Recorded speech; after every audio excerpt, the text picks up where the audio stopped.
All right, let's assume that you will follow the delegate rule. How on earth do you really know what your constituents want? Could be by letters to constituents. People have extra ground. You're going to read the letters to the editor. Same people write in. How do you really know what your people want if you're going to follow that rule? Well, usually the congressmen represent about 700,000 people. And for this to really happen, they have to be able to live where they are and know what these people want and what their views are and what they want from their government. I also think another great way for congressmen to learn what the constituents want is through the internet and other such media, because it's easier for the constituents to connect with their congressmen. Another example would be that congressmen have constituent services, which is an office of people who can help respond to letters from their constituents and really kind of find out what they want.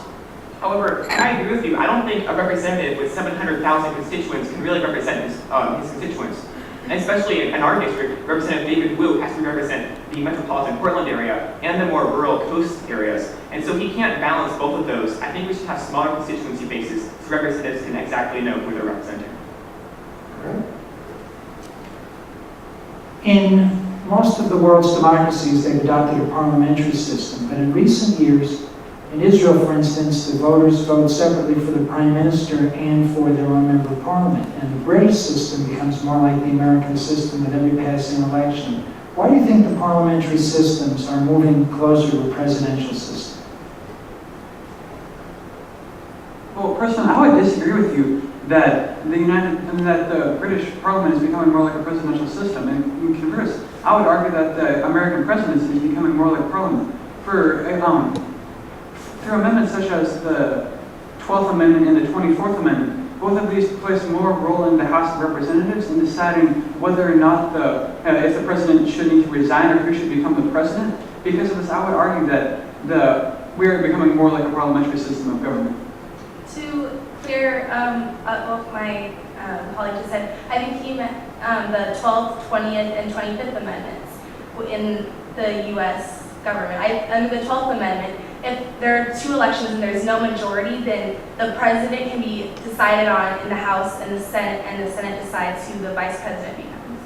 However, this has really never been used. I agree. I think that the reason that British Parliament is becoming more like a presidential system is that it's the nature of executives to be cults of personalities and be elected based on their own, based on their characteristics. And you see like Presidents Jackson, Jefferson, President Obama, they all ran on their characteristics of their personality, and that's just the nature of an executive. And we see this happening more in Parliament. There's going to be an election on May 6th, and the three major parties, Labor, Conservative, and Liberal Democrat, the three leaders, Gordon Brown, the current Prime Minister, Nick Clegg, leader of Liberal Democrats, and David Cameron, leader of the Conservatives, they all have put a more public face and had a debate because they're trying to bring about garner more support for their party through a public face representing them. Do you think the bit of partisanship in Congress today is partly a consequence of the way that the congressional districts are drawn? I definitely believe that gerrymandering has led to increased polarized politicians in our House and Senate. Because gerrymandering creates safe districts, incumbents are often reelected, and the real battle is fought out in the primaries, which tends to produce more radical extreme candidates. As a result, the incredible hyperpartisanship that you described is definitely present in both the House and the Senate. For example, in the House of Representatives on the recent healthcare bill, the vote was entirely partisan. No Republican voted in favor of the bill. And I agree with Catherine in that this is mainly due to the effects of very skewed district lines. Do you think that the 22nd Amendment regarding limiting the president's term has had any impact upon the president's power with respect to Congress?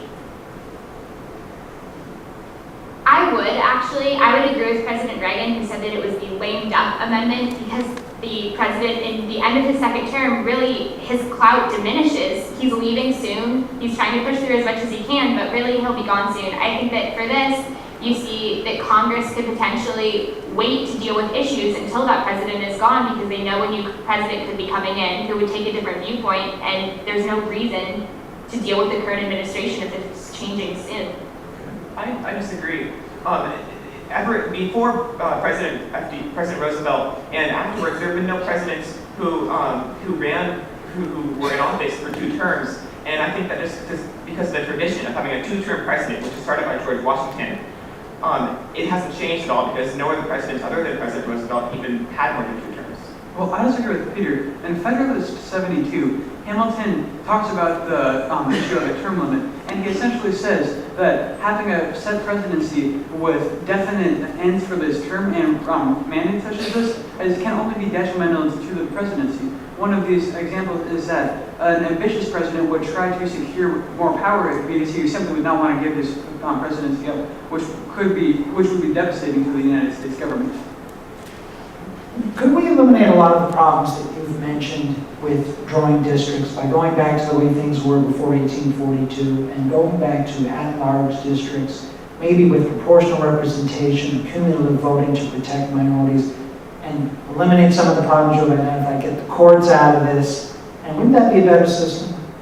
I definitely agree that a large system would be better because no districts would be drawn. The state, all the constituents would simply vote for the number of representatives that the state was allocated after the census. And because of this, there would be no kind of winner-takes-all system. The representatives would be chosen based on the percentage of people that voted for them.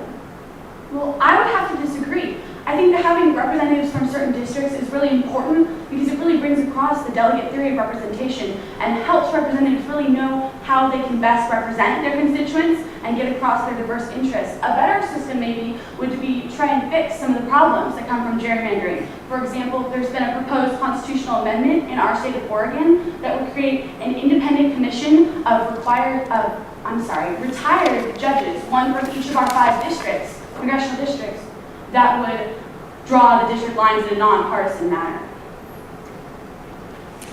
Okay, well, tell me a little bit more about this commission. Do you think this is going to pass? If that doesn't pass, what other opportunities do you think there might be for drawing congressional districts then?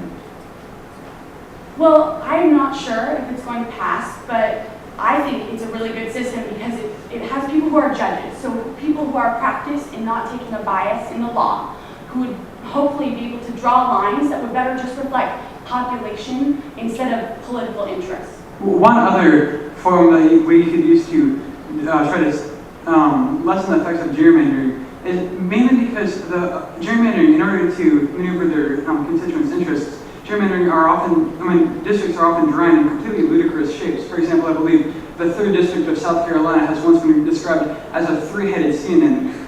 So, in order to fix this, may I finish my thought? A more egalitarian option for the people would be to have districts that are drawn based on isoparametric standards, in which the areas of the districts could only be proportional to the parameters of them. That's profound. On that note, good job, sir.